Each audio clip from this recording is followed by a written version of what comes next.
ओम शांति। 15/3/88 नई दुनिया की तस्वीर का आधार वर्तमान श्रेष्ठ ब्राह्मण जीवन। क्या कहा? हमारी नई दुनिया इन्हीं आंखों से देखेंगे या दूसरा जन्म लेके? अगर इन्हीं आंखों से देखेंगे तो नई दुनिया की तस्वीर का आधार वर्तमान श्रेष्ठ ब्राह्मण जीवन। आज विश्व रचता, विश्व की श्रेष्ठ तकदीर बनाने वाले बाप दादा अपने श्रेष्ठ तकदीर की तस्वीर स्वरूप बच्चों को देख रहे हैं। इसलिए बाबा कहते हैं तुम्हारा अपना ही संसार है। वो संसार जो मिटने वाला है उनकी तो बाबा बात ही नहीं करते। आप सभी ब्राह्मण आत्माएं विश्व की श्रेष्ठ तकदीर की तस्वीर हो। क्या कहा? आप सभी ब्राह्मण आत्माएं विश्व की श्रेष्ठ तकदीर की तस्वीर हो। ब्राह्मण जीवन की तस्वीर से भविष्य की श्रेष्ठ तकदीर स्पष्ट दिखाई देती है। तुम्हारी तकदीर में क्या है? क्या है? अभी तुम अपनी तस्वीर से अपने भविष्य की तकदीर देख सकते हो। जितनी ही तुम्हारी बुद्धि सूक्ष्म होती है उतना ही तुमको अपनी पहले क्या दिखनी चाहिए? वर्तमान समय तुम्हारे जो कर्मों के आधार से जो तुम्हारी तस्वीर है वो तुमको फिर दीदार कराती है भविष्य के तुम्हारी जो तकदीर है। ब्राह्मण जीवन का हर श्रेष्ठ कर्म भविष्य श्रेष्ठ फल का अनुभव कराता है। ब्राह्मण जीवन का श्रेष्ठ संकल्प भविष्य का श्रेष्ठ संस्कार स्पष्ट करता है। संकल्प क्या है? बीज है। जैसा बीज होगा वैसे ही कर्म होंगे, उस आधार से तुम्हारे संस्कार बनते हैं। तो वर्तमान ब्राह्मण जीवन तस्वीर है भविष्य तकदीरवान संसार की। बाप दादा ऐसे भविष्य के तस्वीर बच्चों को देख हर्षित होते। क्या कहा? ये भविष्य की क्या है? दुनिया की बताने वाले की ये है इनकी तकदीर, लेकिन वर्तमान समय बाबा इनकी तस्वीर देख रहे हैं, हर्षित होते हैं। तस्वीर भी आप हो, भविष्य की तकदीर के आधार मूर्त भी आप हो। ढूंढ रहे नहीं ढूंढ रहे? कौन? ब्राह्मण आत्माएं ढूंढ रही हैं कि कोई तो ऐसे श्रेष्ठ ब्राह्मण होंगे। अभी तो संगम युग खत्म होने जा रहा है। कितना? 15% भी नहीं बचा। संगम युग खत्म होने जा रहा, अभी ऐसी कोई भी तस्वीरें नजर ही नहीं आती। ये प्रैक्टिकल भगवान की रूपरेखा। कलह कलेश इतना है ब्राह्मणों की दुनिया में, सेंटरों की दुर्दशा। उनको भी उम्मीद है, ये नहीं हो सकता भगवान आया हुआ है और ऐसी कोई तस्वीरें ही तैयार ना हुई हो। नहीं इंतजार कर रहे। आप श्रेष्ठ बनते तभी दुनिया भी श्रेष्ठ बनती। क्या? तुम श्रेष्ठ बनोगे 37 के आसपास संगम युग खत्म हो जाएगा, पूरी दुनिया नरक बन जाएगी या श्रेष्ठ बन जाएगी? पूरी दुनिया नरक। इतना बड़ा नरक कभी देखा ही नहीं है हिस्ट्री में। तो यहां क्या कह रहे हैं? आप ब्राह्मण आत्मा आप श्रेष्ठ बनते हैं तभी दुनिया भी श्रेष्ठ बनती। कौन सी दुनिया? हाँ, जो श्रेष्ठ ब्राह्मण है, श्रेष्ठ पुरुषार्थी हैं, वो ब्राह्मणों की दुनिया श्रेष्ठ बनती। आपकी उड़ती कला की स्थिति तो विश्व की भी उड़ती कला। क्या तुम्हारी चढ़ती कला तेरे भाने सर्व का नंबरवार भला। ऐसा नहीं एक साथ 9 लाख का भला, ऐसा तो नहीं है ना। तुम्हारी चढ़ती कला तेरे भाने सर्व का भला, लेकिन है तो नंबरवार। इसलिए कहा आपकी दौड़ती कला नहीं, और आपकी है उड़ती कला। कहां होती है उड़ती कला?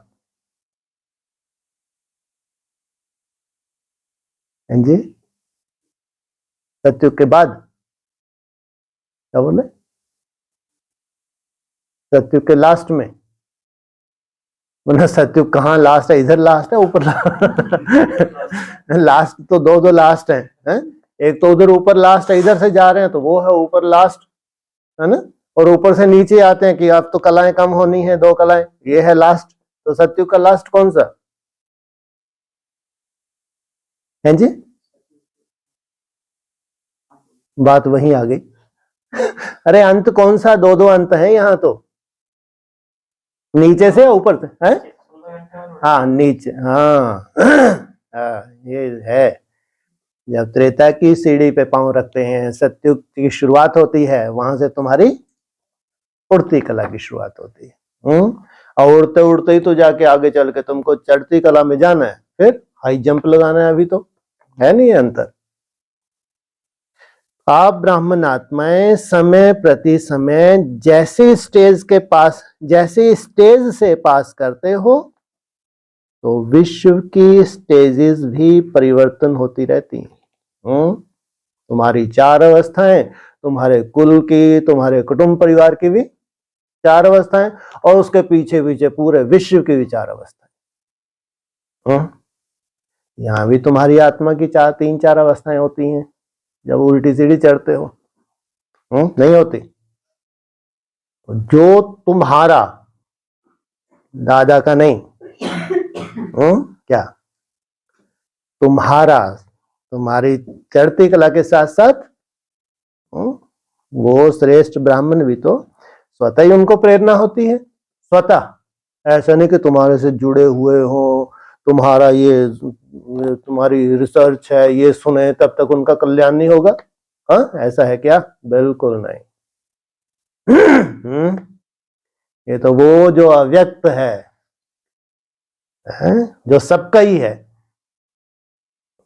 वो तुमको प्रेरणा दे रहा है, लेकिन वो स्वतः ही ड्रामा है। तुम्हारा वाइब्रेशन उन आत्मा तक पहुंचता है, तुम्हारे परिवर्तन से उनका स्वतः ही, तो जानते भी नहीं आपस में एक दूसरे को। सोचो आप, हाँ आगे चल के इकट्ठे होंगे एक जगह, वो बात अलग।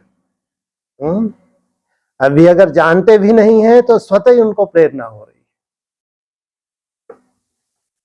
तो जैसी स्टेज से पास करते हो तो विश्व की स्टेजेस भी परिवर्तन होती रहती हैं।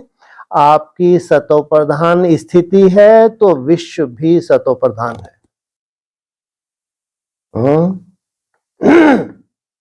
अभी तुम्हारी सतो प्रधान अवस्था, दुनिया की क्या अवस्था होने जा रही है? दिन प्रतिदिन, ये 14 साल का जो समय है, दिन प्रतिदिन कहो या साल दर साल कहो, 37 तक जाते जाते पूरे विश्व की क्या हालत होने जा रही है। और क्या कहा? आपकी सतो प्रधान स्थिति है तो विश्व भी सतो प्रधान है। कैसे देखें? कौन सा चश्मा लगा के देखें? तुम्हारी सतो प्रधान स्थिति है तो इसका मतलब तुम्हारा अपना ही विश्व है। सतो प्रधान स्थिति की तरफ जा रहे हैं, मसाले भी खाएं, मिर्ची भी खाएं, अन्न भी खाएं, अन्न दोष भी लगता जा रहा है, इनमें से कोई भी नहीं है। और सुन तो रहे हैं क्या? अरे सुनने वाले होंगे नहीं होंगे? तुम्हारे ही परिवार के बाहर भी तो होंगे। वो नहीं, अभी उन्होंने तैयारी ही नहीं की है कि सुनना सुनाना की है बेचारों ने। तुम्हारा तो सबसे बड़ा जो आधार है वो क्या है? क्या है? लो, अरे आत्मा के साथ साथ शरीर सतो प्रधान चाहिए नहीं चाहिए? तो सबसे बड़ा आधार क्या है? शरीर। शरीर का आधार क्या है? खान पीन। और आत्मा का आधार संकल्प शक्ति। यह है बेहद का भोजन, वो है हद का भोजन। यहां बेहद का भोजन जितना तुम्हारा सूक्ष्म होता जाता है उतना ही तुम्हारा हद का भोजन भी सूक्ष्म। इतने भूख नहीं जब खाओ खाओ करते थे, अभी वो तुम्हारी बची है क्या? कल्पना करके देखो। सोच भी सकते हो आज जो तुम डाइट ले रहे हो। अरे कईयों हम अपने योग से संतुष्ट नहीं होते। अरे अपनी खाओ खाओ से ही तो देख लो। जो ये सूक्ष्म हो रही है कहां से हो रही है? कोई हट से करवा रहे क्या? डंडा लेके बैठेगा, इससे ज्यादा नहीं मिलेगा। है चल रहा है ऐसा डंडा? तो अपनी पहले की डाइट देखो, काम कोई छूटा है? तो नहीं देख सकते अपने? अरे अपनी चेकिंग हम कहां से करें भैया? स्वयं से ही तो करेंगे या दूसरों को जाके देखेंगे? हाँ, तुम अपनी याद से संतुष्ट नहीं हो क्योंकि वो अभी बीज रूप अवस्था नहीं है ना? लेकिन जो तुम मेहनत कर रहे हो, इस मेहनत में स्वतः ही नूंद हो रही है। जो तुम्हारी डाइट तुम्हारी कम होगी लेकिन फिटनेस में कोई अंतर नहीं आएगा। और बल्कि जब तुम्हारी खुशी बढ़ेगी, खुशी जैसी तो खुराक नहीं। इसलिए बोलो एक परिवार ही है, वो एक संसार ही है जहां से शुरुआत होती है। नई सृष्टि की शुरुआत सीधी 9 लाख से नहीं हो जाती। इसलिए बोला भी है, कई साल से अव्यक्तवाणी में चिल्लाते आए, कई साल से एक मत एक भाषा, यथा राजा रंग तथा प्रजा। सबकी एक मत हो, दूसरा कोई भी अपनी मत उसमें ऐड ना कर सके। सबके सब श्रीमत में जो आ गया उस पे चलने वाले। ऐसा एक परिवार बाप को चाहिए था। सालों से अव्यक्तवाणी में बोला। तो कोई तो ऐसा परिवार होता होगा जहां से नई सृष्टि की शुरुआत होगी। तो उस सृष्टि की बात कर रहे हैं, वहां उनके फॉलोवर्स की बात कर रहे हैं। तो उनके लिए बोला, आपकी सतो प्रधान स्थिति है तो विश्व भी सतो प्रधान है। तुम्हारा अपना विश्व किस तरफ जा रहा है? अभी तो तुम्हारा जो नया कल्प शुरुआत कहां से होगी? गुड़ी पड़वा से, है ना? कहते हो चैत्र मास शायद। अब ये तारीख कहां जाएगी जो आ रही है? यहां से श्री गणेश नहीं हो सकता है? या थोड़ा समय दिया हुआ तुमको? पूरे विश्व में तो ये 1 तारीख मनाने जा रहे हैं। और तुम्हारे विक्रम संवत को तो कोई जानता ही नहीं, और भारतवासी नहीं जानते। ये दुर्दशा होगी भारतवासियों। सोचो, भारतवासी इतना दुर्गति को पाए हुए हैं कि उनको विक्रम संवत से कोई लेना देना ही नहीं, कोई कहीं जिक्र नहीं। सोचो, हाँ थोड़ी सी आत्माएं हैं जो उस दिन मनाती हैं, लेकिन नहीं के बराबर। लेकिन ये 1 जनवरी तो इतनी धूमधाम से मनाते हैं। इधर धूमधाम से बम्बों की तैयारी हो रही है, इधर धूमधाम से मनाने जा रहे, तो इनको मनाना कहेंगे? और तुम हो एक अलग ही। तुम्हारी सोच, तुम्हारा रहन सहन अलग है या वैसा ही है जैसा पहले से था? तो तुम्हारा एक है स्थूल भोजन, दूसरा है सूक्ष्म भोजन। सूक्ष्म भोजन की क्या जरूरत है इतना सूक्ष्म करने की? सबसे बड़ी जरूरत क्या है? कैसे तुम्हारी सेफ्टी करता है ये? स्थूल भोजन तुम किस लिए चेंज कर रहे हो? है? हाँ, ताकि हमारा शरीर जो है व्याधि रहित हो, कोई विघन ना हो हमारी यात्रा में। कम से शारीरिक विघन तो ना हो।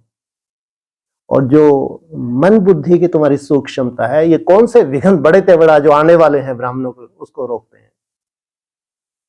हैं। हाँ, जब सोल प्रवेश करती है, वो अपनी तरह की जो भी उसकी व्याधि है वो तुम्हारे पास ट्रांसफर होती है। और कोई भी मशीन, डॉक्टर चेक करके बता दें इसकी बीमारी ये है, कभी पकड़ में नहीं आएगी बीमारी, लेकिन वो रोग दूर नहीं हो सकता दवाइयों से। इसलिए दोनों साथ साथ, शारीरिक शुद्धता भी चाहिए, व्याधि रहित, और आत्मा में भी ऐसे हिसाब किताब ना रहे ताकि कोई सोल आके इंटरफेयर करे, सोल तुम्हारे में प्रवेश करे, तुम्हारे पास कोई व्याधि ट्रांसफर कर दे जिससे तुम्हारी याद की यात्रा रुक जाए। आपकी सतो प्रधान स्थिति है तो विश्व भी सतो प्रधान है। हमारा तुम्हारा अपना विश्व भी किस तरफ कदम बढ़ा देता है? सतो प्रधानता की तरफ। गोल्डन एज्ड है। क्या उस विश्व को क्या कहेंगे? Golden aged. गोल्डन एज कोई चुटके बजाते से ही हो जाता है क्या? जमदे जामदे हो जाता है।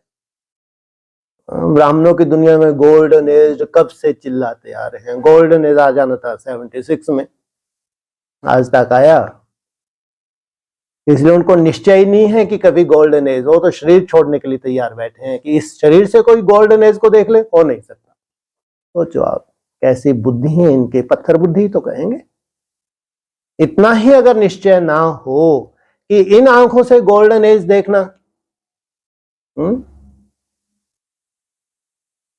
आप बदलते तो दुनिया भी बदल जाती। केवल आपके बदलने से तुम्हारा जो अपना संसार है उनमें बदलाव शुरू हो जाता है। इतने आधार मूर्त हो, ऐसा एहसास होता है।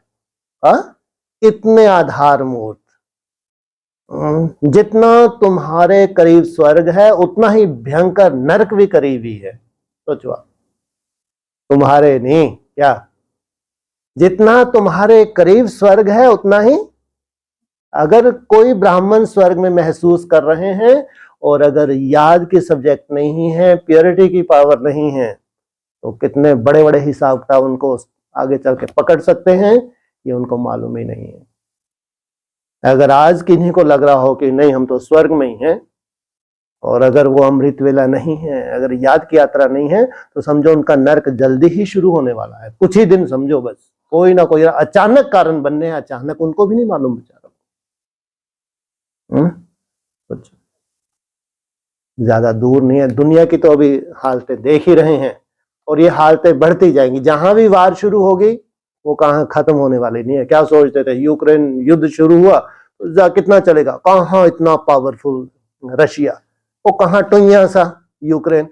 इसको लगता था ज्यादा एक हफ्ते से ज्यादा चलेगा, एक हफ्ता, एक महीना मान लो। सोचो, ये किसी को मालूम था कि इसके पीछे तो पूरा वेस्टर्न ही खड़ा है? ये तो बेचारा कंधा है, जबरदस्ती अपना कंधा दे दिया, बंदूक चलाओ। तो ऐसे ही हालात हैं। जहां भी शुरुआत होगी वो तो एक नई ही एक नरक में ले जाने की शुरुआत होगी। ये नरक दिन प्रतिदिन बढ़ता ही जाना है। तो इतने आधार मूर्त हो, वर्तमान समय बाप के साथ कितना श्रेष्ठ पार्ट बजा रहे हो। इतने भाग्यशाली हो, तुम्हारे को ऐसी समझ आ गई। नहीं तो वही मुरली है, वही अव्यक्तवाणी है। भगवान ने हमको समझ दी। अगर ये एडवांस नॉलेज ना होती तो आज ये बैठ के चर्चा हो रही होती।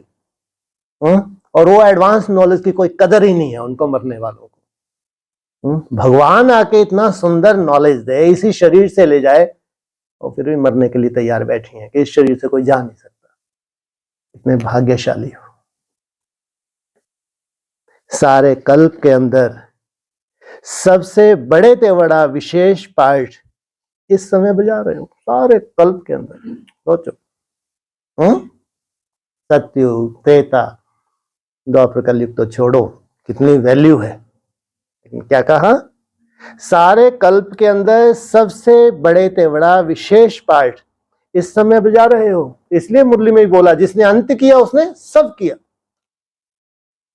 और इसलिए इनको मालूम ही नहीं है आदि किनसे हुई थी। माना यज्ञ की जिनसे आदि हुई थी वही तो अंत करेंगे। आदि से अंत होगा नहीं होगा। उनका है बड़े ते बड़ा पार्ट। बाप के साथ साथ सहयोगी वन, विश्व की हर आत्मा की अनेक जन्मों की आशाएं पूर्ण कर रहे हो। जन्म जन्मांतर की क्या आशाएं हैं? मुख्य रूप से क्या आशा होती है? हाँ, मुख्य रूप से क्या आशा होती है इंसान की? क्या मिल जाए जीवन में? है? मृत्यु मिल जाए, क्या बोलो? हाँ, सुख शांति, मृत्यु मिल जाए। सुख शांति है, यही तो आशा होती है। तो उनके पास सुखों के तो भंडार लगा लिए, जितना अधिक धन है उतने उन्होंने सुखों के अपने ऐशो आराम के साधन खरीद लिए। क्या शांति है? आज की डेट में सुख के लिए कितने साधन बनाते जा रहे हैं, और धन है तो साधनों की तो कमी नहीं है। क्या शांति है? हो नहीं सकता। बाबा कितना छोटा सा मिसाल देते हैं, बहुत बढ़िया, तुमने बस फर्स्ट क्लास बढ़िया गाड़ी खरीद लिया और तुम्हारे सर में थोड़ा सा दर्द हो जाए बैठते से ही लो आनंद गाड़ी का है? जब तक वो दर्द ठीक ना हो जाए तुमको गाड़ी आनंद ही नहीं दे सकती। सोचो कितनी बड़ी मूर्खता है। सुखों के पीछे भाग रहे हैं। तो छोटी सी बीमारी भी तुमको, अगर बड़े से बड़ा तुमने महल भी बना लिया, जब तक वो व्याधि से तुमको मुक्ति ना हो तुम वो महल का सुख नहीं ले सकते। और एक तपस्वी एक कुटिया बना के जंगल के किसी कोने में बैठा है, उसके पास कोई है सुविधा? उसके पास क्या है सबसे बड़ी प्राप्ति? शांति, भगवान की याद में शांति। तो सुख तो उसके पास है ही। जिसके पास शांति हो उसका सुख ना हो नहीं सकता। सुख साधनों से नहीं होता कि साधन इकट्ठे कर लिए तब सुख है। अरे ये तो एक मन की दशा है। वो मन की दशा तो तुम्हारी पूरी ही नहीं हो, सुख ढेर के ढेर आते रहे, मन तुम्हारा फिर क्यों लगा हुआ पीछे और चाहिए, उसमें नहीं है। नहीं तो वो तपस्वी कितना सेटिस्फाई है। तो ये हो नहीं सकता अगर शांति है सुख ना हो उसके पास। परिभाषा ही भूल गए। वास्तव में सुख शांति है क्या? कैसे आत्मा का स्वधर्म है, परिभाषा ही भूल गए। इसलिए कहा विश्व के अनेक जन्मों की, हर आत्मा की अनेक जन्मों की आशाएं पूर्ण कर रहे हो। बाप द्वारा हर आत्मा को मुक्ति व जीवन मुक्ति का अधिकार प्राप्त कराने के निमित्त बने हुए हो। हर आत्मा, चाहे मुक्ति चाहे जीवन मुक्ति। इसलिए बोलते हैं कलयुग के अंत में भी जो आत्माएं 2-4 जन्म लेने वाली भी होंगी वो भी गर्भ जेल में नहीं जाएंगी, परकाया प्रवेश करती। इसलिए पूरे विश्व की बात है। 700-800 करोड़ आत्माओं की भी मुक्ति, जीवन मुक्ति की नूंद है। सर्व की इच्छाओं को पूर्ण करने वाले आप बाप समान कामधेनु हो। कामनाएं पूर्ण करने वाले हो और अपनी ही कामनाएं लगी हुई हैं, खाने की, पीने की, पहनने की, ओढ़ने की। तो इनको तो नहीं कहेंगे क्या कामधेनु? नहीं तो कैसी कामधेनु तैयार हो रही हैं? सबकी मनोकामनाएं पूर्ण कर दे।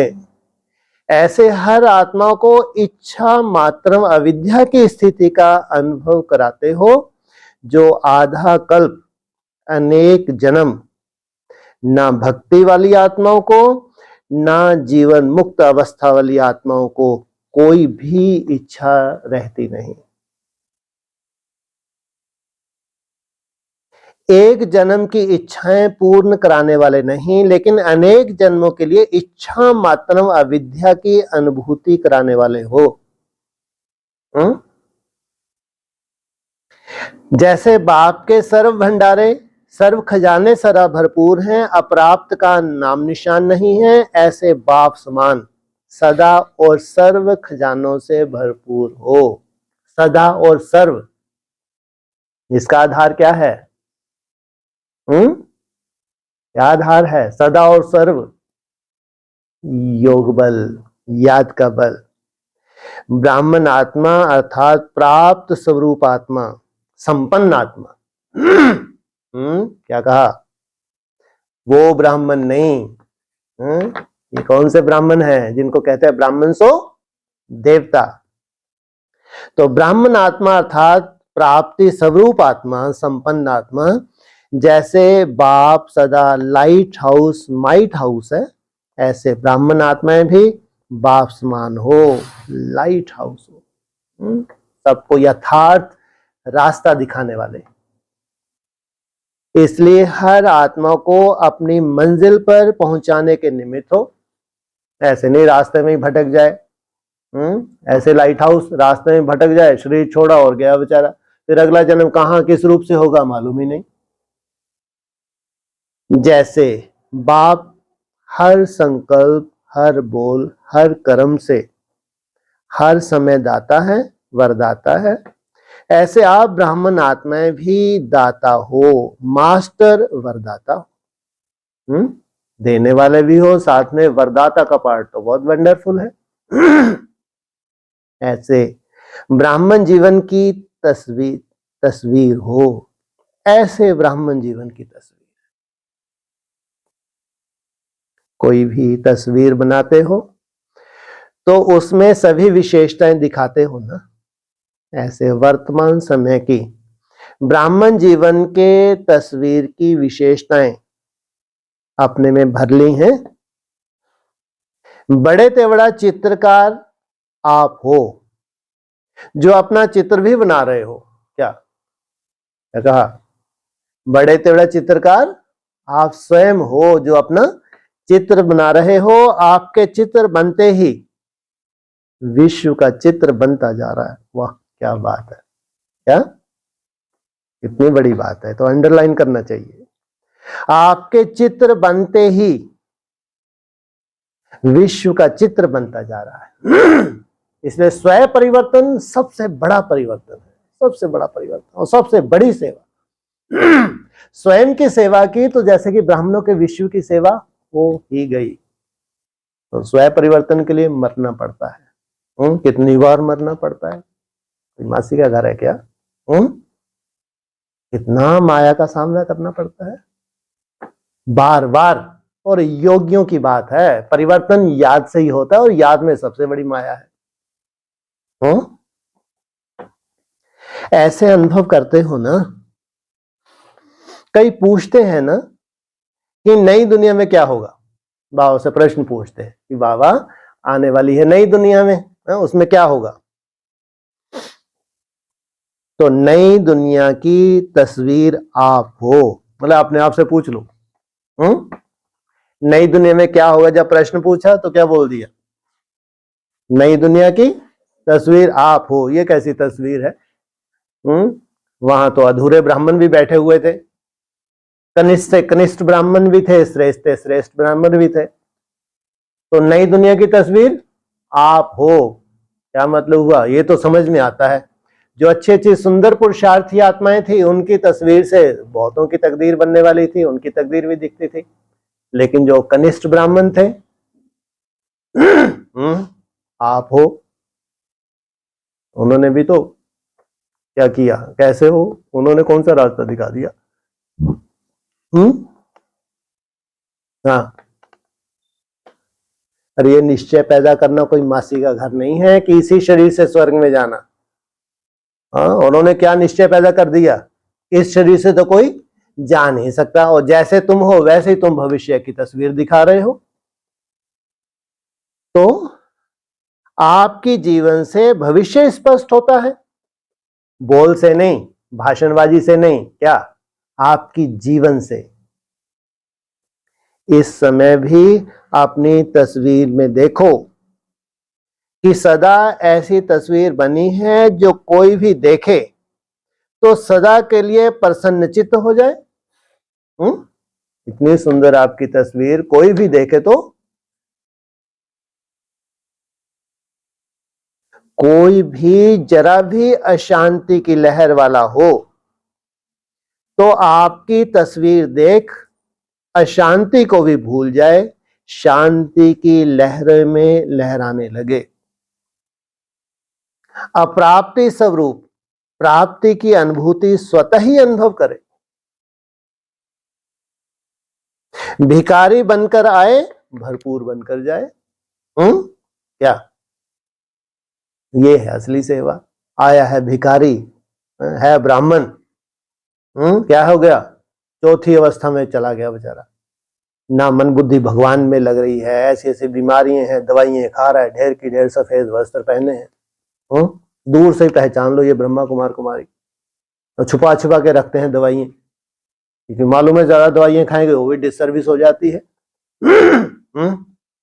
सोचो आप,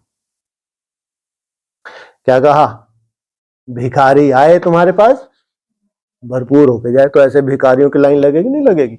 है तुम्हारी दुनिया में वो भिखारी आएंगे क्या? तुम तो एक पैसा भी नहीं देते, मुरली में बोल दिया। इनके अपने अपने हिसाब किताब है, कोई जरूरत नहीं है इनको पैसा देने की। तो भीख मांग रहे तो जरूर उसके अपने कर्मों का फल है ना। हाँ, बाबा ने ज्यादा तुमको अगर देने हैं तो रोटी वोटी कुछ दे दो उसको, पैसा देने का मतलब जाके दारू पिएगा, तुम्हारा हिसाब किताब बन गया। तो तुम्हारे भिखारी भी कितने रॉयल आने वाले हैं, ऐसे भिखारी आएंगे क्या? तुम्हारे यहाँ भिखारी भी होंगे तो रॉयल होंगे ना। तो भिखारी बनकर आए, भरपूर बनकर जाए। आपकी मुस्कुराती हुई मूर्त देख मन का व आंखों का रोना भूल जाए, मुस्कुराना सीख जाए। तुम अपना अपना थोबड़ा नहीं, चेहरा देखो, सदा मुस्कुराते हो, मुस्कुराते हो। होगा नहीं होगा? और तुम तो बोलते हो क्या होने वाला है, क्या बोलोगे आगे चल के? मजा आ गया, तो बाबा भी कहेंगे स्वर्ग आ गया। जब तक संगठित रूप में तुमने नहीं बोला मजा आ गया, तब तक स्वर्ग नहीं है। व्यक्ति विशेष से कभी स्वर्ग नहीं होता।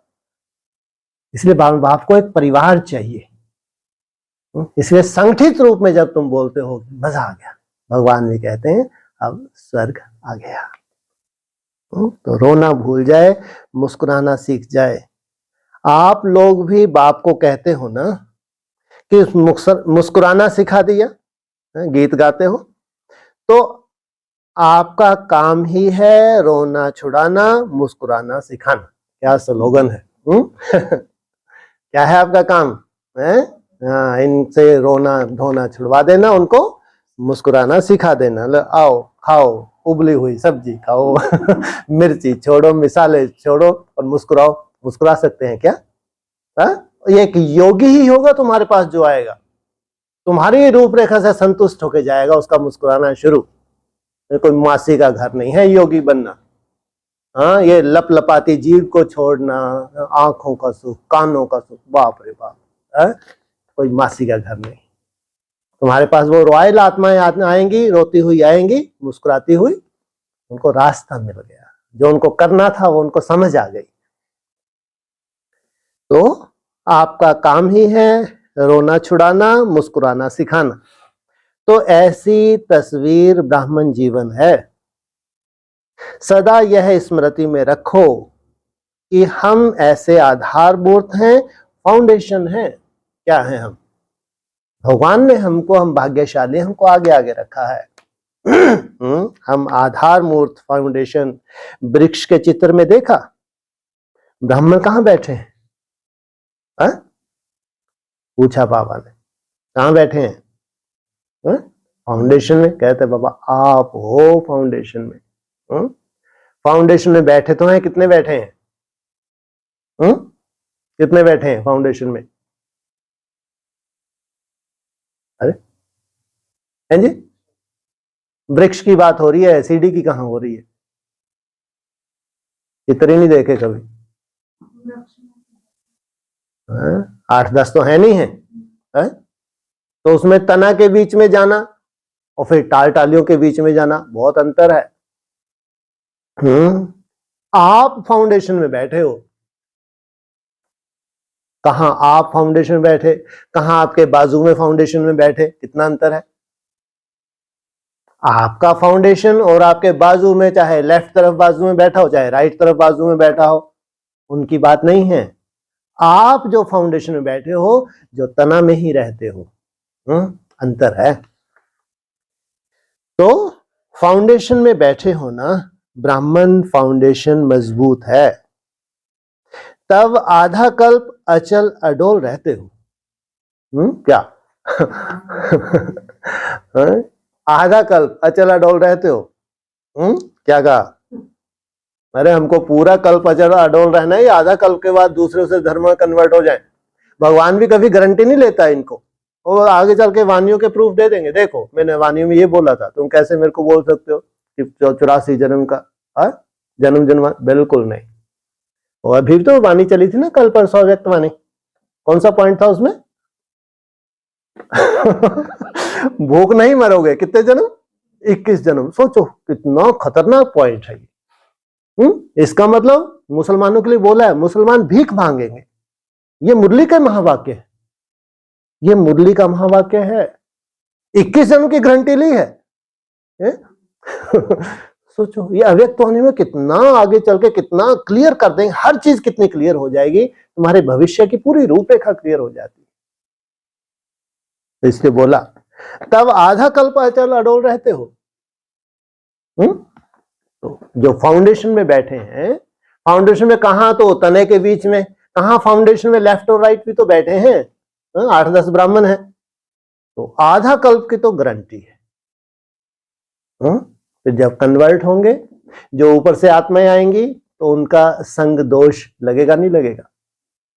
वहां से अन्य दोष की भी शुरुआत हो जाती है।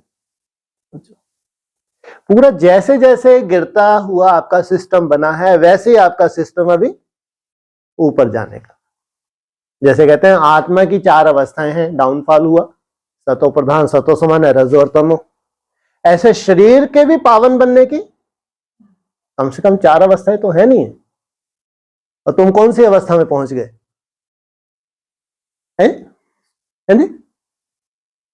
फर्स्ट। सेकंड अवस्था क्या होगी?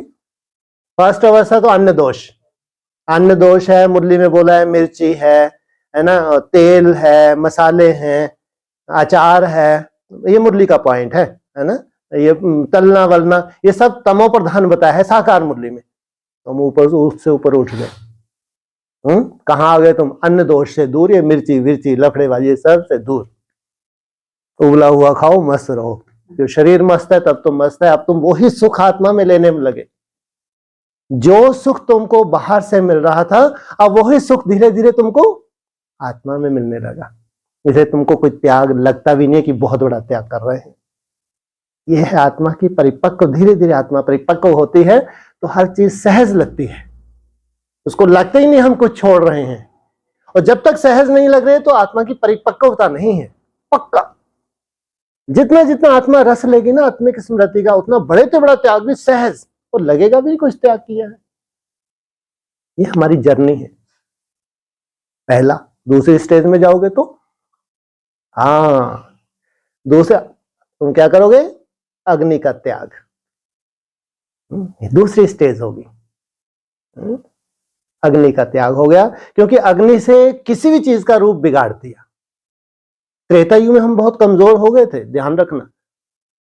इसलिए जो अव्यक्त वाणी में आया ना, सब्जी और फल, फल का जूस और फिर फलों की सब्जियां, माना सॉरी फूलों की, फलों की भी बन जाती हैं, ऐसा नहीं है। आम की सब्जी खाते हो नहीं खाते, है ना? सेब की सब्जी मतलब वो मना करेगा, उचक के बाहर थोड़ी आ जाएगा कि मैं नहीं बनता। तुम्हारे पास भरपूर है फल, तो बिही की सब्जी, अमरूद की सब्जी बनाते हैं, है ना? वैसे बोला है फूलों के, ऐसे फूल भी होंगे, चिंता मत करो, है ना? तो फूलों की है, तो फिर अग्नि को दोष माना है, क्योंकि कोई भी चीज के तत्व को नष्ट कर देती है। कोई भी चीज को अग्नि में तपाएंगे तो उसके कुछ जो तत्व है वो नष्ट हो जाएंगे, उसका रूप बिगड़ जाता है। फिर आगे चल के तुम पका हुए भोजन का त्याग, ऐसा नहीं सब एक साथ, धीरे धीरे, बाकी मिलता रहेगा। जब बोला है कि बना हुआ मिलेगा तो मिलेगा, अन्न नहीं मिलेगा, मिर्ची नहीं मिलेगी, मसाले नहीं मिलेंगे, लेकिन पका हुआ मिलेगा, सब्जी मिलेगी। फिर धीरे धीरे तुम अब जब अग्नि का भी त्याग कर दोगे तो अब भी सीधा ही फलाहार, फलाहार अभी भी तुम्हारा है, लेकिन फिर केवल फलाहार ही बचा, प्रकृति तुमको मिल गई जिसकी तुमको जरूरत थी। ये परा प्रकृति है, ये अपरा प्रकृति नहीं है जो तुमको खंडित कर दे बीच बीच में। ये है, इसकी तुमको इंतजार थी। अपरा नहीं है ये परा प्रकृति है, ये इसकी पालना। वाह कितना सुंदर तुम बनने जा रहे हो। जब तक अपरा का इंटरफेयर है तब तक वो सुंदरता नहीं आ सकती, तुम्हारे शरीर में भी वो सुंदरता नहीं आ सकती। कुछ ना कुछ खिटपिट रहेगी रहेगी। ये है, तुम नेचर से जुड़ गए, अब नेचर अपना काम करेगी, लेकिन मोटे रूप का काम है अभी नेचर का। कौन सा आयाम हुआ ये? तीसरा। फिर और आगे जाएंगे तो केवल रस वाला, रस बस, ओनली, चबाने का कोई रोल नहीं, केवल रस, जूस ओनली। ऐसा नहीं कि 10 बार लगे हो जूस ही जूस पी रहे 8 घंटे तो पीना आने दो, 8 घंटे में पछ तो जाता है कि भाई साहब कमी तो है नहीं तुम्हारी दुनिया में, तुमको इस्लामी बौद्धिक क्रिश्चियन थोड़ी हो, उनको तो लगे हैं कि कोई कमी नहीं है, अरे खूब हर आधे घंटे लो, कम से कम जूस लो भाई, खाओ मत, तो उनको भी दुख शांति, कोई शरीर की व्याधि नहीं है तो दुख शांति नहीं है, वो बेचारा क्या मांगा उसने यार, है ना। हाँ, सुख शांति है। अब तुम यहीं तक संतुष्ट हो या और ऊपर आगे भी जाना है? ये तो तुम्हारे शरीर का पूरा कल्याण, लेकिन ये लास्ट स्टेप तुम्हारा बचा है, कौन सा है? हाँ, जहां जल की, लिक्विड की भी जरूरत नहीं, केवल सूरज की रोशनी से तुम पांचों तत्व तुमको मिलेंगे। वो है तुम्हारी स्टेज जिसमें तुम्हारे जो डैमेज सेल है उनको चार्ज होना है। इस स्टेज तक जाना, सोचो आप, ऐसे ही नहीं कोई जम दे जाम दे हो जाए, शरीर परिवर्तन हो जाएंगे। हाँ, शरीर छोड़ने वाले ढेर होंगे हमारी दुनिया में भी, लेकिन बहुत सुंदर तरीके से शरीर छोड़ेंगे। हमारी दुनिया में ऐसे क्यों घूर घूर के देख रहे हो, है ना, लेकिन वो सतयुग में शरीर छोड़ेंगे, है ना। हमारी जो दुनिया होगी तो इस स्टेज तक जाना इतना आसान नहीं है, है ना, लेकिन वो इतना सुंदर उन्होंने मेहनत की, व्याधि कोई नहीं है शरीर में।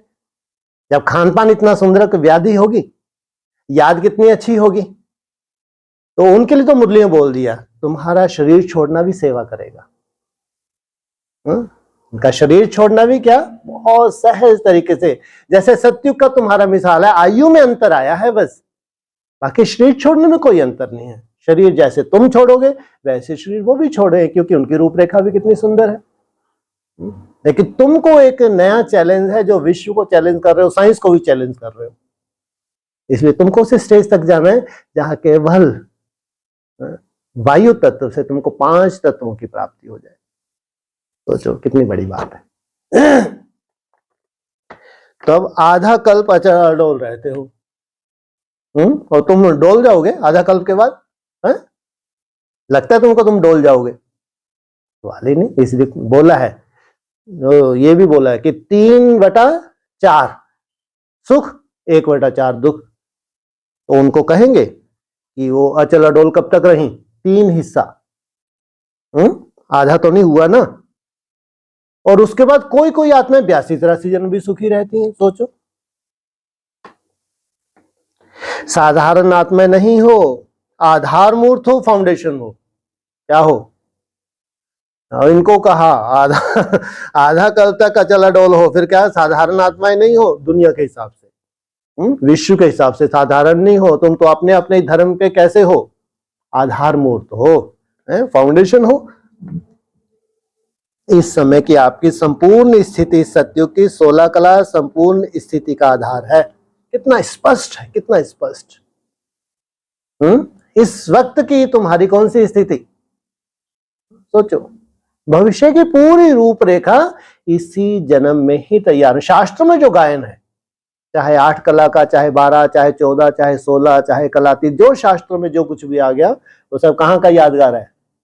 संगम युग का है। इस समय की आपकी संपूर्ण स्थिति सतयुग की 16 कला संपूर्ण स्थिति का आधार है। तुम्हारी संपूर्ण स्थिति क्या है? 16 कला। और तुम्हारी संपूर्ण स्थिति 16 कला है क्या? कलातीत, वो उनको बताया जिनको शरीर छोड़ के जाना था, उनको वहां 16 कला संपूर्ण, जिसमें नंबर 1 है ब्रह्मा बाबा। ब्रह्मा बाबा जन्म लेंगे, 16 कला होंगे या कलातीत होंगे? 16 कला होंगे।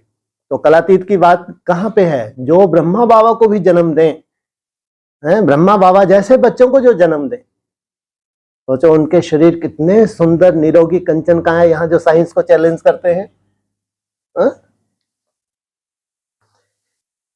अब की एक मत वहां के एक राज्य के आधार मूर्त है। क्या कहा? अपनी मन मत दूसरे की मत मिक्स ना हो। तो इसलिए कहा अपने ही कुटुंब में, अपने ही कुल में तुम 21 जन्म लेते हो। सोचो, अब की एक मत वहां के एक राज्य के आधार मूर्त है।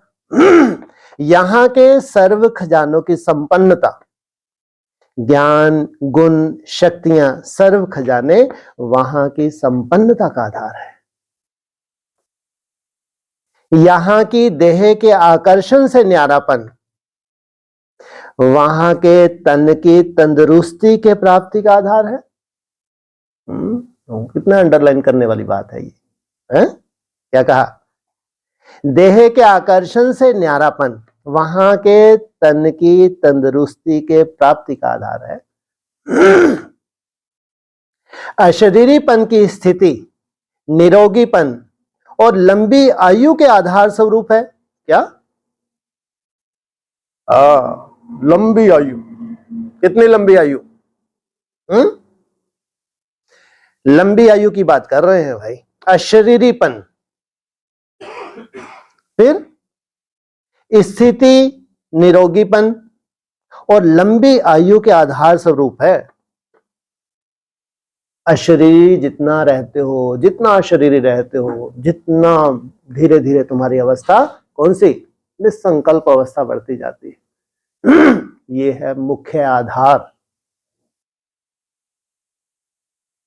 इसलिए का स्थितिपन, अशरीरीपन की स्थिति, निरोगीपन और लंबी आयु के आधार स्वरूप है। यहां की बेफिक्र बादशाहपन की जीवन वहां के हर घड़ी के मन के मौज की जीवन इसी स्थिति के प्राप्ति का आधार बनती है। क्या? कौन से बादशाह? बेफिक्र बादशाह,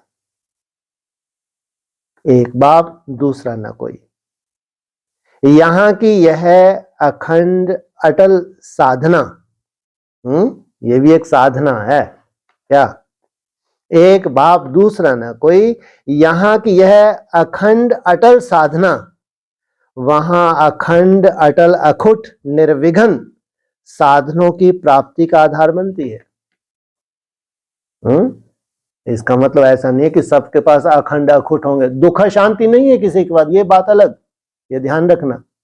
सत्युग त्रेता में यथा राजा रानी तथा प्रजा, किसी के पास भी दुख शांति नहीं है। लेकिन ऐसा नहीं कि जो साधन महाराजाओं के पास आज उस प्रजा के पास भी होंगे, ये कायदा नहीं। उठो पीछे। इसलिए कहा क्या? इस जीवन इस स्थिति के साधनों की प्राप्ति का आधार बनती है। यहां का छोटा सा संसार बाप दादा व माता पिता और भाई बहन वहां के छोटे संसार का आधार बनता है। यहां जितना बड़ा संसार उतना दुखी, चाचा, मामा, काका, दादा, ये क्या दुखों का कारण है या सुखों का कारण है? इसलिए जितने संबंधों को कट करते जाते हैं, समेटते जाते हैं, तो उतना ही तुम्हारी सुख शांति बढ़ती जाओ। जिसमें जितनी लंबी पूंछ है उतना ही आगे चल के दुखदायी होने वाली है, क्योंकि पूंछ वहां दबी है और दुख तुम्हारे यहां हो रहा है। सोचो कितनी अजीब बात है। जहां तुम्हारा अटैचमेंट है उसके अपने कर्म हो गए बेचारे के, और दर्द तुम्हारे शुरू हो गए, क्योंकि अटैचमेंट जो है, यहां जितना भी तुम्हारा बढ़ोतरी है संबंधों की, ये सब दुखों का कारण। इसलिए बाबा ने बोला जितना संबंधों को धीरे धीरे क्या करते जाओ, मन बुद्धि से कट। इसलिए ये है बेहद का वैराग्य। यहां एक माता पिता के संबंध के संस्कार, वहां भी एक ही विश्व के महाराजा व विश्व महारानी को माता पिता के रूप में अनुभव करते हैं। यहां के स्नेह भरे परिवार का संबंध वहां भी चाहे राजा चाहे प्रजा बनते, लेकिन प्रजा भी अपने को परिवार समझती है। स्नेह की समीपता परिवार की रहती है। वहां ये भान नहीं है ये प्रजा है ये राजा है। प्रजा को क्या लगता है? जैसे कि परिवार ही है। और सोचो द्वापर कलयुग में भी जो श्रेष्ठ राजा है अपनी प्रजा को क्या मानते थे? अपना परिवार मानते थे। इसलिए रातों को निकल जाते थे, देखते थे कि कोई दुख तो नहीं है। तो ये संस्कार ऐसा नहीं, ये जो श्रेष्ठ आत्मा है, राजयोगी आत्मा है, ये इनका जन्म जन्मांतर का संस्कार है, ये है राजयोग। और दूसरे धर्मों में अपने बाप का ही गला काट दिया गद्दी पे बैठ के, ये राजयोग नहीं है। इसलिए और धर्मों के राजाई और भारत के राजाओं के राजाई में जमीन आसमान का अंतर है। इसलिए ऐसे तो हजारों क्या लाखों राजाएं होते हैं, 60,000 तो भस्मी हो गए राजा सगर के पुत्र, तो जो कितने राजाएं होंगे हिस्ट्री में। लेकिन जो राजयोग सीखने वाली आत्मा है वो कितनी है? 16,000।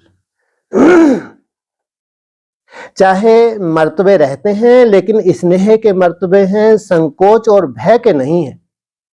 वहां मर्तबे तो हैं, लेकिन कोई आपस में ना संकोच है ना ही कोई भय है। तो भविष्य की तस्वीर आप हो ना, यह सब बातें अपनी तस्वीर में चेक करो, कहां तक श्रेष्ठ तस्वीर बनकर के तैयार हुए हैं, कि अभी तक रेखाएं खींच रहे हो। अपनी तस्वीर इतनी सुंदर कलरफुल तैयार कर लिया, अभी रेखाएं खींच रहे हो, पूछा। होशियार आर्टिस्ट हो ना। बाप दादा यही देखते रहते हैं कि हर एक ने कहां तक अपनी तस्वीर तैयार की है।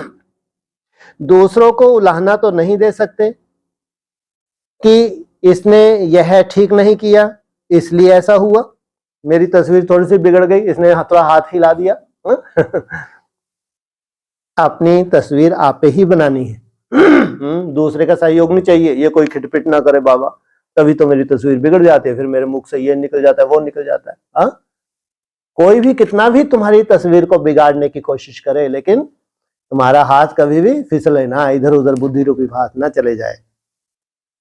अपनी तस्वीर आप ही बनानी है, और चीजें तो सब बाप दादा से मिल रही हैं, उसमें तो कमी नहीं है ना।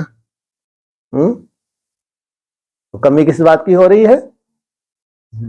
जो हमको अपनी तस्वीर बनानी है वो बना लें, सुंदर बना लें। यहां भी खेल सिखाते हो ना, जिसमें चीजें खरीद कर फिर बनाते हो। बनाने वालों के ऊपर होता है, जितना चाहें उतना लो। लेने वाले सिर्फ ले सकें, बाकी खुला बाजार है। बाप दादा यह हिसाब नहीं रखता कि 2 लेना है या 4 लेना है। सबसे बढ़िया तस्वीर बनाई है ना। सदा अपने को ऐसे समझो कि हम ही भविष्य के तकदीर की तस्वीर हैं। ऐसे समझकर हर कदम उठाओ। स्नेही होने के कारण सहयोगी भी हो, और सहयोगी होने के कारण बाप का सहयोग हर आत्मा को है। ऐसे नहीं कि कुछ आत्माओं को ज्यादा सहयोग है, इन्हों को कम है, नहीं। बाप का सहयोग हर आत्मा के प्रति एक के रिटर्न में पदम गुना है ही। जो भी सहयोगी आत्माएं हैं उन सबको बाप का सहयोग सदा ही प्राप्त है, और जब तक है तब तक है ही है। क्या? जब तक हैं तब तक है ही है। माना तुम अनिश्चय बुद्धि नहीं होते, नहीं मरते, तब तक बाप का सहयोग है ही है। जब बाप का सहयोग है तो हर कार्य हुआ ही पड़ा है। तुम भी कदम बढ़ाने में कम नहीं, और बाप का सहयोग में भी कोई कमी नहीं, तो हर कार्य हुआ ही पड़ा है। ऐसे अनुभव करते भी हो और करते चलो, कोई मुश्किल नहीं, क्योंकि भाग्य विधाता द्वारा भाग्य की प्राप्ति का आधार है। जहां भाग्य होता है, वरदान होता है, वहां मुश्किल नहीं होती। क्या? एक तो अपना तुम भाग्य लेकर आए हो, दूसरा वरदान, वहां कोई मुश्किल नहीं होती। जिसकी बहुत अच्छी तस्वीर होती है तो जरूर फर्स्ट नंबर आएगा। क्या कहा? जिनकी बहुत अच्छी तस्वीर होगी, कौन सा नंबर? बनाओ, आर्टिस्ट हो ना, कब तक बना लोगे? तुम्हारी तस्वीर तुमको ही नहीं, सबको पसंद आनी चाहिए ना। हमको तो इतनी अच्छी, हम जानते हैं अपने आप को अंदर से। स्वाद जान, तुम खाक हो तुम जितना अंदर से सजे हो, सुंदर बने हो, उतना तुम्हारा वाइब्रेशन गुप्त रहेगा। कौन सर्टिफिकेट देंगे? हाँ, बाबा की तो छोड़ो, ब्राह्मण परिवार भी ठप्पा लगाएगा तेरे मस्तक पे। ऐसा नहीं कि हम तो बहुत सुंदर है, हमको जाना ही नहीं जाता, हम तो गुप्त पुरुषार्थी हैं। बिल्कुल नहीं, किसी का पुरुषार्थ गुप्त रहना ही नहीं है। ये तस्वीरों कब तक तैयार हो जाओगी? नहीं होंगे तैयार, बाबा ही आके करेगा। बोलो हैं जी। हाँ, ये 3-4 साल में तो तैयार होना है। अब जब ब्राह्मणों के सामने तुम सैंपल जाने वाले हो, जो चंद्रवंशी हैं वो फॉलो किनको करेंगे? अरे चंद्रवंशियों के लिए कोई तो फॉलो करने वाले हो जिनको वो फॉलो करें। हाँ, तुम ही 33 तक, 33 कहां से आ गया? हाँ त्रेता के आदमी की शूटिंग 31 के आसपास पूरी हो जाएगी ना। तुम ही वहां तक जाके तैयार हुए, तुमसे तो अच्छे वो जो बाहर वाले आए और ले गए, गप्फा ले गए। चंद्रवंशी बाहर वाले बताया, सूर्यवंशी अंदर वाले। कोई बोला है लास्ट तो फास्ट, फास्ट तो फर्स्ट। वो आएंगे बाहर से, ये सब चीजें मैटर उसको बाद में मिला, लेकिन इतनी प्योरिटी की पावर है, फटाक से धारण किया और तुम्हारे से आगे निकल गए। सोचो कितना वंडरफुल ड्रामा है। इसे कहते हैं पुरुषार्थ की बलिहारी है। जिसकी बहुत अच्छी तस्वीर होती है तो जरूर फर्स्ट नंबर आएगा। तो सभी फर्स्ट डिवीजन में तो आने वाले हो ना। फर्स्ट एक की बात नहीं है, फर्स्ट ग्रुप की बात है। तो सभी फर्स्ट डिवीजन में आने वाले हो ना। नंबर फर्स्ट एक आएगा, लेकिन फर्स्ट डिवीजन तो है ना। माना उतने परसेंट मार्क्स तो ले सकते हैं ना। तो किसमें आना है? फर्स्ट डिवीजन सबके लिए है। कुछ कर लेना अच्छा है।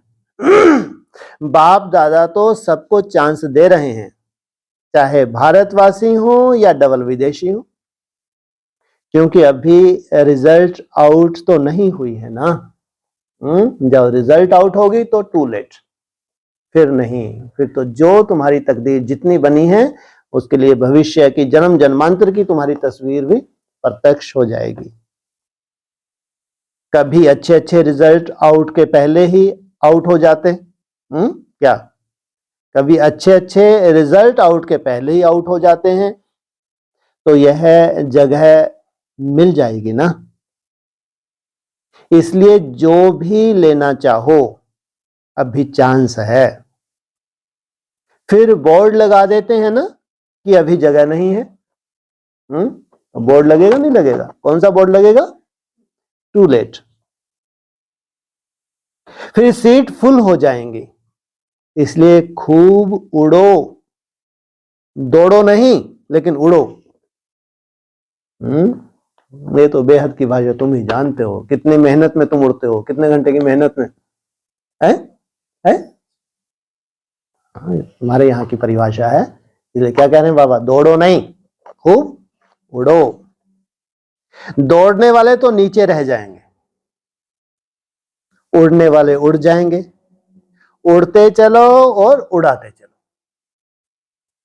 अच्छा, चारों ओर के सर्वश्रेष्ठ तकदीर की तस्वीर स्वरूप महान आत्माओं को, सदा स्वयं को विश्व के आधार मूर्त अनुभव करने वाली आत्माओं को, सदा अपने को प्राप्ति स्वरूप अनुभूतियों द्वारा औरों को भी प्राप्ति स्वरूप अनुभव कराने वाली श्रेष्ठ आत्माओं को, सदा बाप के स्नेह और सहयोग के पदम गुना अधिकार प्राप्त करने वाली पूज्य ब्राह्मण सो देवात्माओं को बाप दादा का याद प्यार और नमस्ते।